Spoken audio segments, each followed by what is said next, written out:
when we came here and we stayed here, there was no electricity, nothing, and there was no houses to stay.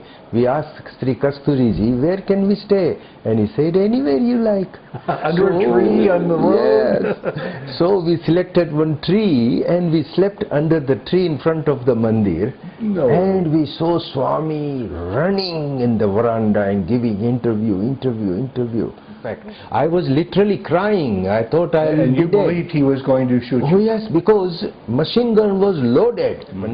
I started praying with my own Swami's visiting card. That card he gave you a long time ago. Long time, 65 he gave me. You carried it in your wallet. In my wallet. And so you pulled it out and you started to pray as he was preparing to shoot you. Yes. And I said, Sai Baba, I was crying literally. What prayer can I do? Just crying in front of the photograph. Then he came forward. He says, who is your God? I said, Sai Baba. And he took the visiting card in his hand. And he read, Bhagavan Sri Sathya Sai Baba, Pendakoda Taluka, Anandpur district, Andhra Pradesh. Go.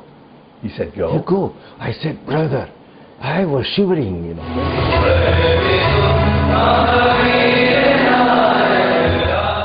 Welcome to Souljourns, and a life-saving account of how Indian holy man Sri Sathya Sai Baba saved the life of medical doctor Kishan Gadhia in Uganda. This interview was recorded in Prashanti Nilayam, India, in January 2010. Dr. Gadhia, it's very good to have this opportunity to talk to you today. Thank you. Sai Ram, and thank you very much for joining us. I've got so many questions I want to ask, but let me just begin by asking, you're a medical doctor. Yes. You're living in the United Kingdom. Yes. What brought you to Sai Baba? The divinity of the Lord, which was being explained by my brother, Dr. D.J. Gadhia, and the miracles he has performed, which is incurable disease cured, and so he brought us at the divine lotus feet. And though he explained us that the Lord walking on earth is in Puttaparthi, my brother visited here 40 times, 50 times, and he tested and he just went through all the details that the Lord is the real Lord walking on earth. So he became convinced after all those visits. How long did it take for you to become fully aware of this? That was till 1960. Till 1960? Yes. So many years you've been... Many years, even though I came for my further studies in India in 1956, stayed in Mumbai, but I was unable to come to Swami. I then visited with my friends and cousin brother to South India, and we visited Pondicherry, stayed in Arvind Ashram for a week when mother was alive. We visited so many temples like Tirupati Balaji, Rock Temple, and so many, and we visited our brother who was in final MBBS at that time. So my brother DJ Gadhia requested me, says, Kishan, it is worth going to Puttaparthi, where it is quite near, go there. Sai Baba is there, go and see him.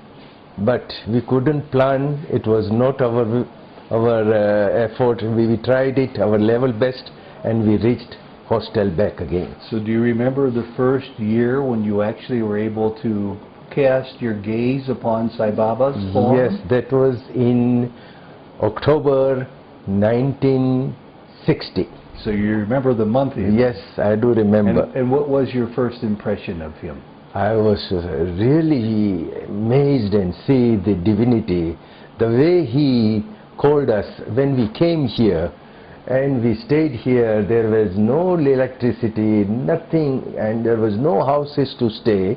We asked Sri Kasturiji, where can we stay? And he said, anywhere you like. Under a tree on the road? Yes. So we selected one tree and we slept under the tree in front of the mandir. No. And we saw Swami running in the veranda and giving interview. And we were amazed to see the peaceful atmosphere here, first of all, first impression. Then next day Swami, through Kasturiji, called those medical students, and we were 7 of us, friends, all from the Gujarat University. We were in Jamnagar Medical College at that time. So, while we reached in the interview room, what we saw, Swami raised his kafni, that means the sleeve, and he materialized vibhuti, and he started giving to all of us, telling the name of the country and the name of the person. He says, Kampala se Shaya, Shah has come from Kampala, Gadhia has come from Kampala, Patani has come from Dar es Salaam, Burza has come from Kashmir, like different names. So before he even talked to you, he was telling you where you came from and what your name was. Name, yes. That must have impressed you right off the bat. And he started giving vibhuti all the friends except me. And why was that? Because while my brother was there, Dr. D.J. Gadhia, he was told by Swami to go Jamnagar. So when he came, and he gave me a talk for a couple of hours of Swami, and then he said, Kishan, let us go in the town and we buy one small silver box for you. I have brought some vibhuti from Swami, I will give you. So then we both brother went in the town, and I purchased a small silver box from the goldsmith, came home at the hostel, and he says, Kishan, give me the box, I can put some vibhuti. When we opened it, there was already vibhuti inside. So I told my brother, look, this goldsmith must be your Sai devotee. He has put, by seeing you, he has put some vibhuti inside. My brother said, well, I am a new man, I don't know anybody in Jamnagar. I said, but you are a popular guy. You must have gone to Sai Baba many times. Naturally, he must have seen you. Next day, we both went again to the goldsmith, confirmed it, and he said, no, this is meant for snuff in Gujarat. People use snuff inside. Yes. Then we asked, did you put some vibhuti in the box? Then he says, no. Do you know anything about Sai Baba? He says, no. Then my brother says, why, Kishan, don't you go to Swami and ask him? And did you? And that was the only time, so we came to ask Swami and see him. Swami instead started giving vibhuti to all of my friends except me. He said, I already gave you in the box in Jamnagar. So I was shocked. And then again he gave me also, but he reminded me that he was the person who has given me vibhuti in the box. Absolutely amazing. Then he told, he started solving our problem. In fact, he solved one of my friend's problem who was deaf.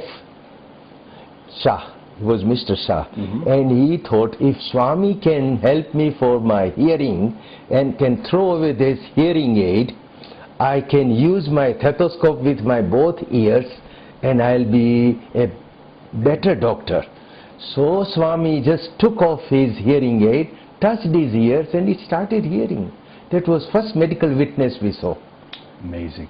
One quick question about what Prashanti Nilayam, what Puttaparthi was like in 1960. You said you had to sleep under a tree. It was a small village. There was nothing available here. Where did you eat? There was only South Indian canteen was there, small, so we were able to take the simple food, rice and curry, rice and rasam. And were there bathrooms? Were there toilets? Public bathroom used to be outside. We used to pay 10 paisa and get the hot water and have a public bath, which was like an army type. That's 1/10 of a rupee, right? Yes. And nothing was available here. Nothing. Not a shop. A small shop used to be there, matchbox and lots of. And how many devotees would be here in 1960? About 150, 200 people I saw them waiting there. Yes. Yeah, very few. Very few. And did you know right away after you saw him, after he knew your name? Yes. Then he said to me, come on, I give you personal interview. So he took me inside another room from the main room, and he said, any more doubts? I said, no more doubts. Then he said, let me tell you the omniscient, omnipresent and omniscience. I know what is happening. I can tell you, Swami said, your mother in East Africa, Kampala, has got heart attack today. No kidding. Did that shock you? It was shock to me. I said, Swami, I had a letter last week only. She was well. Swami said, I'm talking of today. And you're a medical doctor, so you must have been very worried about I was shocked. I said, Swami, you are the God. Please save her. If she has developed a heart attack, please save her. So Swami then materialized some more vibhuti, packed them for me and gave me in 3 packets of it. And he said, you go, while going home, while going Jamnagar, Gujarat, post them and inquire from Mumbai to your father, how is your mother? And tell them Swami is looking after, don't worry. You won't believe the communication was so poor here, no telephone line and nothing. So we left immediately next day, and Swami told us, come back again with beddings and more clothes and stay with me. I will teach you bhajan, singing bhajans. Oh, how wonderful. Wonderful. So while I reached Mumbai, I gave a phone call to my father, and I asked, how is my mother? And my father was shocked. Who told you about your mother? I said, well, Sai Baba told me there in Puttaparthi. The day she had her heart attack. Oh, she had a heart attack. Then my father says, yes, Baba is quite right. She has got a heart attack and she is in the hospital, still in the hospital. I said, don't worry, Swami is looking after, I'm sending you vibhuti. So that was my first impression that the Lord is definitely here in Puttaparthi. You've had many, many impressions and signs since then, but there's one in particular. Actually, there's many stories I'd like to hear, but one in particular I would like you to tell us now, and then we'll move on to another one, where later on in the 1960s in Uganda, where you were living, yes, if I recall correctly, they were in a state of turmoil, and the army was going around and being not very kind to people. One soldier with a machine gun wanted to shoot you and kill you because he just wanted to. Tell us the story about how that came to pass and how Swami intervened, yes, and saved your life. See, that is a wonderful story. What happened, I completed my graduation in 1965. Mm-hmm. In between those 1960 to 65, I visited Puttaparthi 3 to 4, 5 times. Mm-hmm. And I have seen Swami in festival days like Dashera. Yes. And those days Swami used to materialize vibhuti, heaps and heaps of it. From the big pot. Yes. Turn, and Kasturi used to hold the pot, put his and hand Swami was waving his hand inside. And you would see that. I have seen it live here, and I have seen those days. Sai Gita was a baby Sai Gita. Little baby. Yes, and it was having a beautiful one ring, bell in the neck, and she was made to run round Mandir 108 times. Oh, we used to count in the morning. He would count the times. Yeah, how many times around the mandir. How many times he is running after this mandir, and it was 108 times he was made to run. That was our Nagar Sankirtan those days.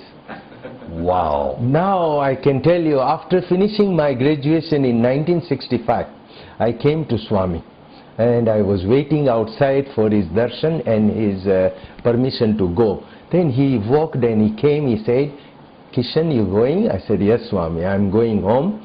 Parents are waiting for me. So he started waving his hand. So I thought I am getting some vibhuti. But instead he gave me a visiting card. He produced a small visiting card, and he gave me visiting card, instructed me to keep always in the purse, okay, not in the shrine room. Mm-hmm. And that was the instruction he gave me. All right. So I reached Kampala, and I started my job in the Mulago Hospital, Kampala. In Uganda? Uganda. That was the big hospital. 65, 66. 66. Okay. And got married in 67. All right. And then I settled with my wife 80 kilometers away from the capital city, Kampala, mm-hmm, for my practice. Okay. Now what happened? Small village, small town? Small village. It was a very good community there. Mm-hmm. And we were about 7 to 8 doctors in the city, okay, small village. So what happened? Swami came in physical form in 1968. That was month of June, July. He came in July, June, July. When he came to Uganda? Uganda, Kampala, His only trip out of India, That correct? was the only trip he has been out of India. And he was there, and that's a legendary trip that he made. Yes, Partly because it's the only time he ever left all of India. correct. Do you know why he went to Uganda then? To give blessings to the devotees were eagerly waiting, because my brother opened the Sathya Science Center in Kampala in 1956. But there are devotees all over the world who would have loved to have him But come these give blessings. devotees were so much insisting Swami. In fact, Dr. Patel, who brought Swami, he arranged and booked 9 times tickets for Swami and the company of the Swami. And finally he came. Finally Swami agreed, So and this he was brought. a big, big moment for you and It for all was the people. so wonderful that my parents and all my uncles, they were all Swami's Sevadal. They were busy in Kampala, and Swami was so happy. But I was unable to come and see on weekdays, you see. Swami said, duty is God, work is worship. So you were working as So a I doctor. was working in there, my small town, 80 kilometers away. But Saturday, Sunday was my off, so I came to Kampala to see Swami. And luckily, the day when we came, the announcement came from the Sevadal that all the doctors and their family, please come inside, Swami wants you. So I was there waiting for Swami's darshan. And I told my wife, come on, let us go, all doctors are going, we are all supposed to go inside. So we went inside, we had our darshan, Sparshan, Swami's Pad Namaskar. Swami asked us, how are you? I said, I'm quite well. I got my wife, Swami, on the ladies' side. And then Swami said, very happy. But then he started solving the problems of the doctors. In the meantime, he told us, go home. Tomorrow I'm coming to your home personally. Wow. So being Sunday, we thought beautiful. Saturday, Sunday. I was there till Sunday. So did he come the next day to your home? Next day he has planned, he came with Dr. Patel to our house, and we were all family members together and having a wonderful time with Swami. We offered him grapes as a token of our love, and we did the arti and bhajans, and they were so happy. Then Swami said, life is like grapes now, but the future is no good. And what did he mean by that? That means they said, once these grapes becomes rotten, you throw away. So the future. So he was talking about your life in Uganda. Yes, he said, future is no good in Uganda. So we told Swami, we are born, brought up here, father has got business and they are all settled well, so many years. So he said, up till now the life was good, but future is no good. He wants you to leave. So he told me, then I asked him personally, Swami, what shall we do? He says, wind up, sell the things and move. I said, Swami, we are holding British passport. He said, move to London. All.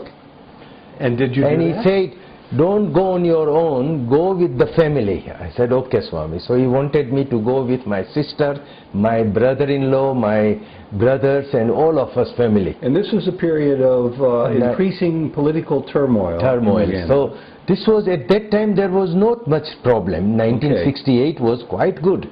But Swami told us future, so I sold my practice, I sold my building, I sold my house, and I rented a house instead, and I transferred my money officially to London Bank. So you were preparing to leave. Yeah, I started preparing myself. And then what happened? And then I waited for my parents to pursue them, please let us go, till 1972. So they wouldn't go. They say it's difficult to wind up, son, difficult to sell the business and difficult to wind up completely. And what was your father's business? He was having a cloth business, Okay, you know. so he had been there for many years. Many years. And he wouldn't find a buyer. He thought that it will be okay. There won't be more problem. You see, businessmen won't have any problem. Those who are working could have problems. This is what he thought. Yeah. So then what happened, one day while I was in the small town there, I was visiting my friend, and one army man came. He says, I want to check your car. I said, okay sir, check it. This is a soldier? The soldier. Okay. So he came and checked my car, and he couldn't find any weapons except stethoscope and my medicine box. Then he said, sir, come on, drive. So I thought he wanted my service somewhere. So people used to take me for my service.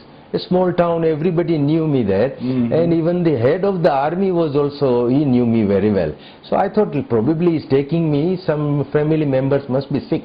Instead he took me in the bush and he said, come on, prepare. He brought the machine gun. He wanted to shoot me. And why?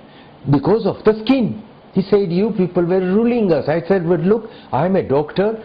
We are not the rulers. Britishers were the rulers here. We are all the simple people. I am a doctor. I just stayed here, born, brought up here. That's all. And why didn't he understand that? There was no, he was very stubborn. And he said, come on, what is your last wish? He asked me. And he had a rifle? He had a big rifle, machine gun, he loaded. And he said, what is your last wish? I said, well, I want to see my children before dying. Let me go home. Then he says, no, you can smoke. I said, well, sir, I don't smoke. Then he said, you can pray. So he reminded me of praying, in fact. I was literally crying. I thought I would be dead. And you believed he was going to shoot you? Oh yes, because machine gun was loaded. And one of the taxi, African taxi men, whom he passed from there and he stopped his car. And he showed me. He came to ask me, says, and he asked those fellow army men, why you are harassing the doctor? Then he said, you go over there, I'll shoot you. So he silently disappeared. But he was a very good man. He went to the head of the army and informed him that the doctor is in trouble. So the army man was, the head of the army was looking for me. In the meantime, what happened? I started praying with my own Swami's visiting card. That card he gave you a long time ago. Long time, 65 he gave me. You carried it in your wallet. In my wallet. And so you pulled it out and you started to pray as he was preparing to shoot you. Yes. And I said, Sai Baba, I was crying literally. What prayer can I do? Just crying in front of the photograph. Then he came forward. He says, who is your God? I said, Sai Baba.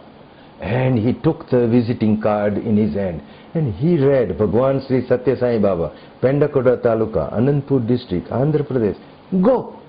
He said, go. You go. I said, brother, I was shivering, you know. When he gave me my card, I put it in my pocket. I had some money at all in my pocket. I gave him. I said, sir, take this money. Why unnecessary killing me? And in the meantime, the head of the army came in search of me. This man disappeared in his van, jeep. So I was saved. And I said, Sai Baba saved my life. Then I left the town same day. I left my village town that same day. I went to Kampala. I told my parents, would you like to come? I'm leaving this country now. And you were serious? Yes, I was much serious because I told my parents, I got enough money there in London. We can support you all. What else we want? Bread and butter. What else? Come on. So all of us left, the family members. And it was October. Wow. I do remember it was a month of October. We left quietly the Entebbe, from the Entebbe, and we reached London. And we were given the really tremendous welcome by the British people there. Because we left only with our children, our suitcase, that's all. Not a single penny was allowed from the government. That they said you were not able to take anything. Some clothes. Keep your clothes and your children, that's all. Go. So then, a long time later, you saw Sai Baba. Yes. And pick up the story from there. Oh yeah, what happened then? It took me 10 years to settle the family in London. All of us were very happy then, and I settled in Midlands, Leicester. Leicester is a beautiful town there in Midlands. So after 10 years, in 1978-79, I started coming to Swami again. But in those days, I used to wait outside, wait for my token numbers. If I get number 1, 2, 3 token, like that system was there already. And Swami was mobile and running, but we were fortunate that Swami met us. We had interviews. And I was so lucky that I started every year coming, but had no personal talk. He wouldn't talk to you? No, not a personal talk, the group interviews. Okay. And we were so happy that even in 1980, when I brought whole family with me, my son, my daughters, my wife, We had a wonderful time with Swami, and Victor Kanu was with us, and we had 4 interviews that time. Swami was so merciful, and he said, Victor, I wanted you in this trip. Victor wanted to drop because of financial problem. Swami said, I gave you money, I wanted you to come down. So that's why he was there. That's why he was here, Swami said. And that was the love for Swami had for Victor also. This is before he started the school and the orphanage? This was in 80. Oh my goodness. 1980. You go back so many years with so many Baba, legendary Baba and people. Recently, when 2002 or 3, I was in Whitefield in the tri-session. Swami, fortunately I was being as a guest inside the tri-session. In his home? Swami's tri-session. That was in his home, while Swami was in Jula. Okay. And he said, Kishan, come on, give a talk. So Swami, then I said, Swami, can I narrate the story how you saved my life in Uganda? I said, narrate it. So this is the first time you had a chance to talk to Swami. After so many years, I was there to narrate the story, and I narrated whole this story, how Swami saved my life from a visiting card. After my talk, Swami gave a talk that is worth listening. Oh, I'd love to hear. Swami then gave a talk. He said, the person who wanted to kill Krishna was very cruel. He killed so many innocent people. But the day when he read visiting card, I transformed his mind. This is what Swami said.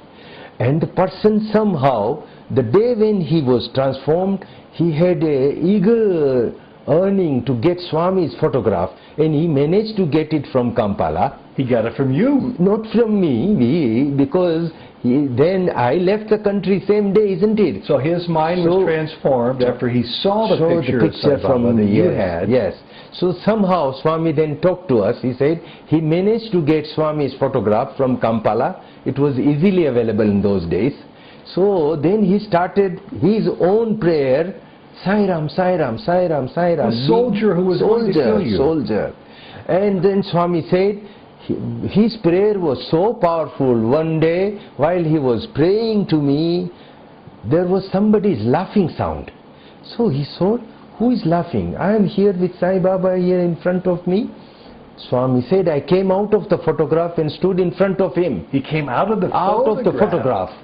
And he said, I'm laughing, come to Puttaparthi. Baba was the Baba then disappeared. Then Swami further narrated us. He said, that person managed to come to Puttaparthi. He was sitting on the sand. I called him for the interview, and as a token of love, I gave my robe.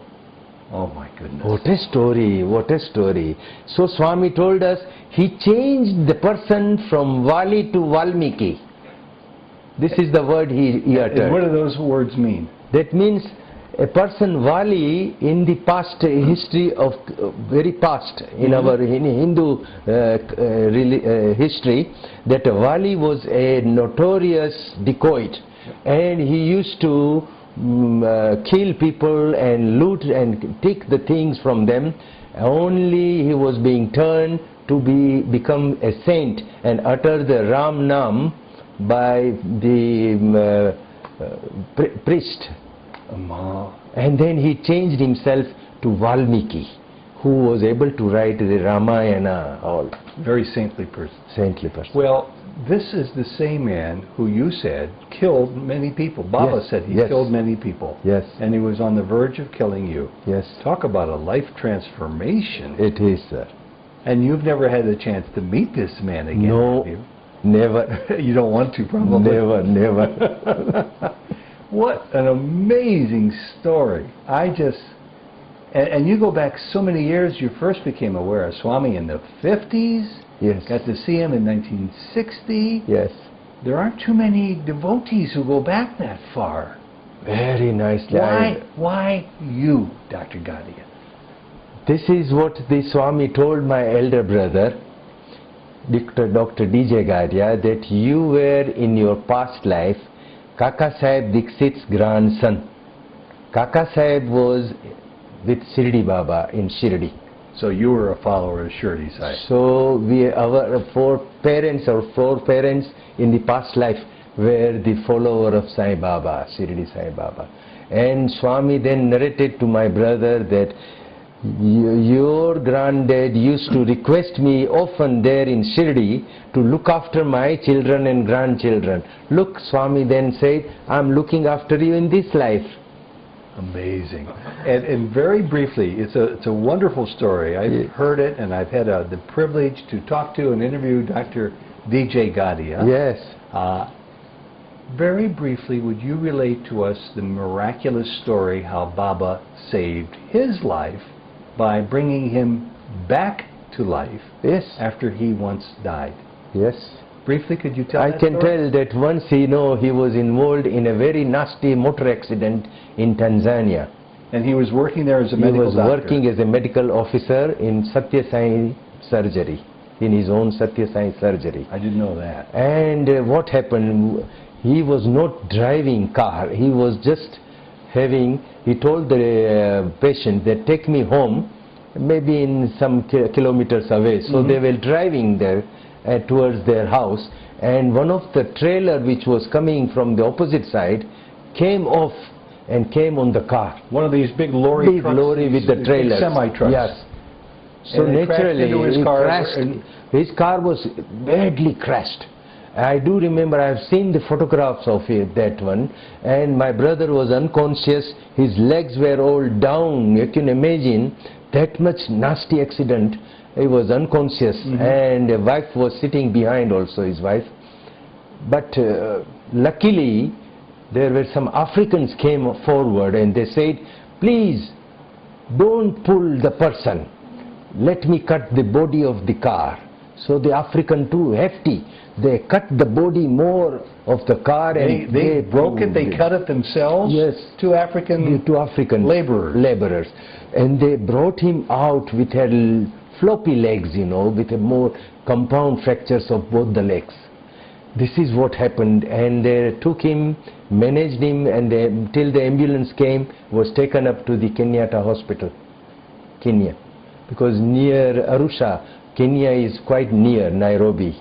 Oh, I didn't So know that. Nairobi had a big hospital there. He was taken up there. He stayed there 6 months in the hospital, and he had a treatment for his compound fractures.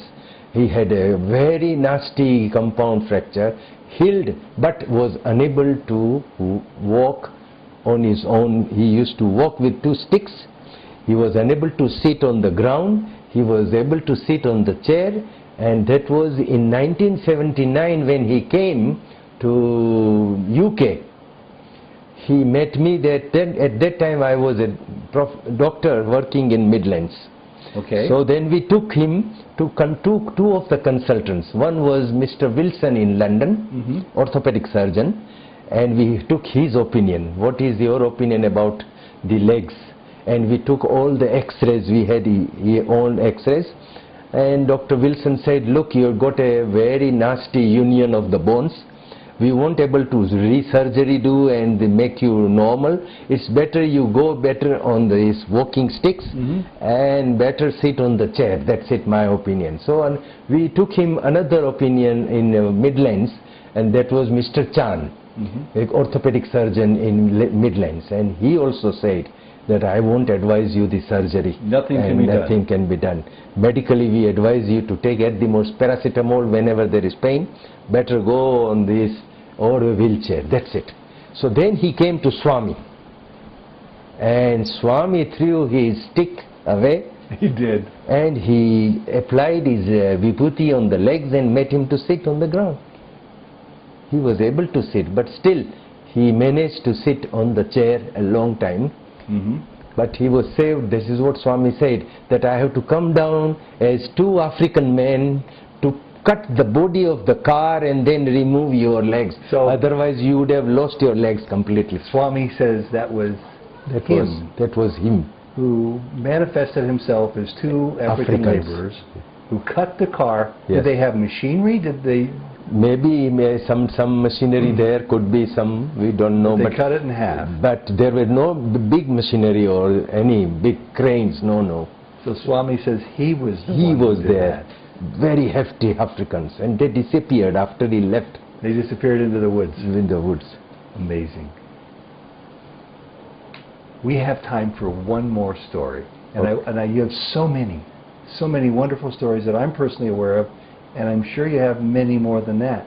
I want you to just think a second and ask Swami to guide you to the right story to share with us. That's a delight to listen to, that helps us in our faith, Yes, sir. and our struggles with coming to terms with all that Swami is, which is a mountainous task, Yes. but something that might also be useful to us. Yes, sir. As all of us who have the privilege to see an interview such as this face our own daily challenges. Yes, sir. So, having said that, Yes. which story do you want to share with us next? Then this is the latest miracle which I have witnessed. Okay. It's beautiful, regarding a lady who was in England, and she was pregnant there. She was found in her early pregnancies, while investigating on antenatal. She was found to have a Down syndrome child. While she was pregnant. Pregnant. They discovered this. Yes. Okay. And so she was being told by the hospital staff that they will have to do some more tests, like amniotic aspiration fluid and sonograph. And so laterally they confirmed it, that yes, lady, you got the Down syndrome child. Nothing could be done. Nothing could be done medically, except we can terminate on national health free for you now, early, when there is no life of the child. Later on, once you don't obey, or if you want to carry on the pregnancy, we won't able to help you. So you decide within a fortnight. So she said, my parents are in India, we have to ask them, and we will come you within fortnight. And she started crying, literally, with this problem, naturally. Husband was crying. The family problem, isn't it? First child, and that is also Down syndrome. Somehow they passed the message to their parents, and their parents were sitting next to me. The grandfather was sitting next to me, and he was a little impatient. Just go ahead and put that on there. He was a little impatient. Impatient. And what did he say to his granddaughter then?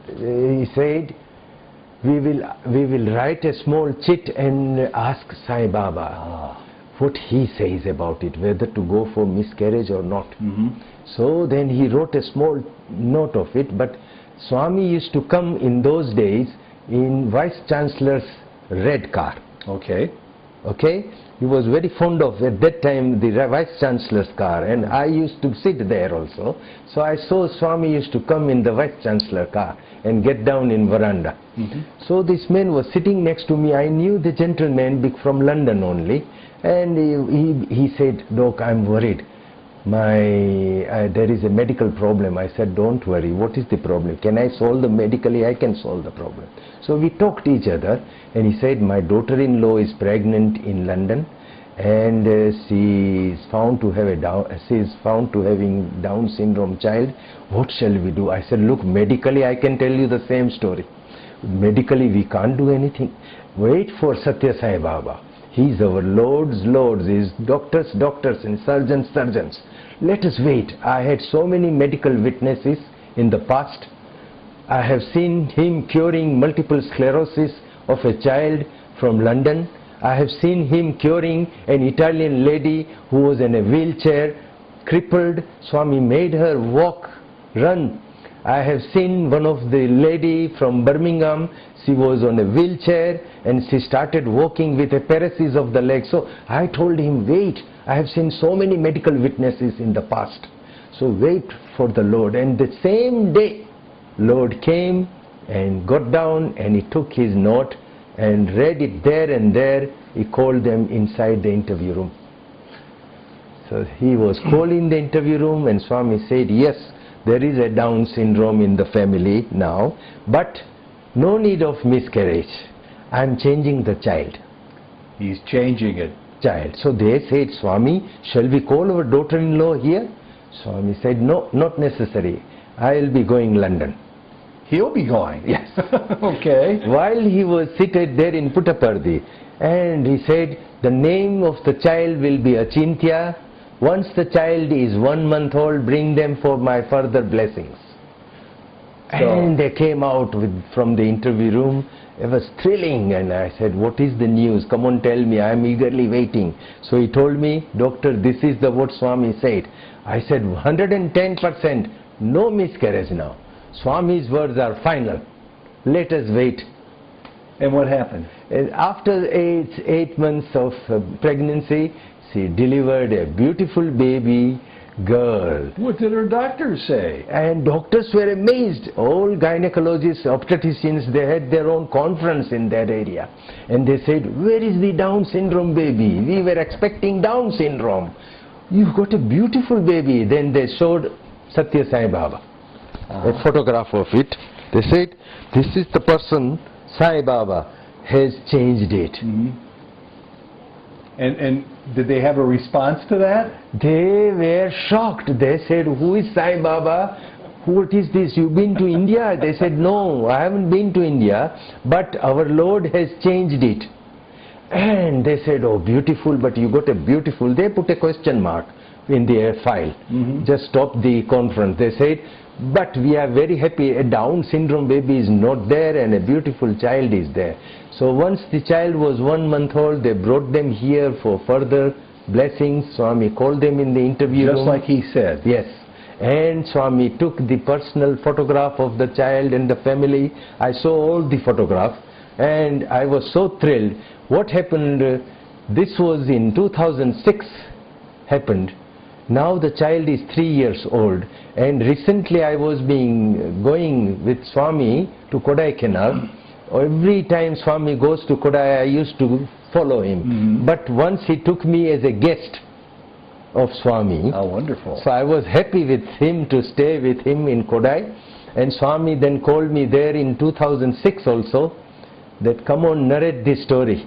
Of the Down syndrome child. Then I said, Swami, can I speak of the Down syndrome baby? He says, yes, speak of the Down syndrome baby. So you did So that I narrated whole incident of this. Just this past year you did this. Yeah, I just started with this. I said, well, Parikshit, which was Pandava, was the only Pandava in the Pandava's family. All rest of the family was being killed in the war. So Pandava, except Pandava were there, but their children were being killed. Parikshit was intrauterine and Aswasthama wanted to kill intrauterine that child. Krishna protected that child. That is the story. We read it, we have heard it, it in Bhagavatam it is there. But then I narrated that Sai Krishna has done this beautiful intrauterine change of a child. Sitting in Puttaparthi, he changed it in London. Can you imagine? He is in Puttaparthi, he is everywhere in the world. Then I narrated a full story, and then Swami was so happy. Later on Swami took mic, he says, come on, let me speak. And Swami gave a talk. Beautiful talk Swami gave us. Swami said, when there is a problem in the family, husband's problem, wife is crying. Wife's problem, husband crying. They are one body. Then Swami talked of Rama and Sita. Swami said, when Rama was in Kiskinda near Sugriva, he was in the forest, and because of the monsoon, he told Sugriva, come after the monsoon is over, we will go further in search of Sita. In the meantime, Rama was in the forest there in those time, and he was eating very little food. So Swami said, Rama became very thin. Swami then narrated that Sita was in Asok Vatika, and Sita was also thinking of Rama. Rama was thinking of Sita, and Sita was also eating very little food. So she became also very thin. And then with a wave of hand, Swami produced the ring of Rama. And he showed us, and he said, this is the same ring given by the King Janaka to Rama on the wedding day. And this is the same ring Rama gave it to Hanuman as a token of love to take it to Sita while in search of Sita in Lanka. So Swami then was playing in front of us with the 2 fingers in his ring. So we were shocked. It's a big ring. Big ring. And Swami, what a way. Rama was that much big. Look at it. So then Swami made us to see the ring, and Swami make it disappear later on. What amazing stories. Dr. Gadhia, I just want to thank you. This has been a very, very quick Thank you, sir. 45 minutes, 50 minutes. And I want to ask your permission. Yes. People are going to appreciate these stories like candy. Yes. They're going to want more and more and more. Yes. With Baba's blessings, I'd love my wife and I to track you down in the UK one day and get still more of your stories, because I know you have almost an inexhaustible supply Yes. of miraculous... In fact, I'm waiting for Swami's permission to give me to write a book. Well, my brother has written a book. I'm waiting for Swami's permission. Otherwise, ask him today to Yes. give you permission, Yes. because this Yes. is a book that needs to be written, I think. Yes. Thank you so much. Sai Ram, God Sai bless Ram. you, and Thank we'll you. see you again. Thank you very much. In 1998, he told us that you want to be with me intensely. Yes. In 7 years, would you be willing to join me? Okay. Swami used to say, she always used to say, give me the strength to bear it, whatever you want me to do it. You should be with me. That's what she used to say. We sat in the darshan line here for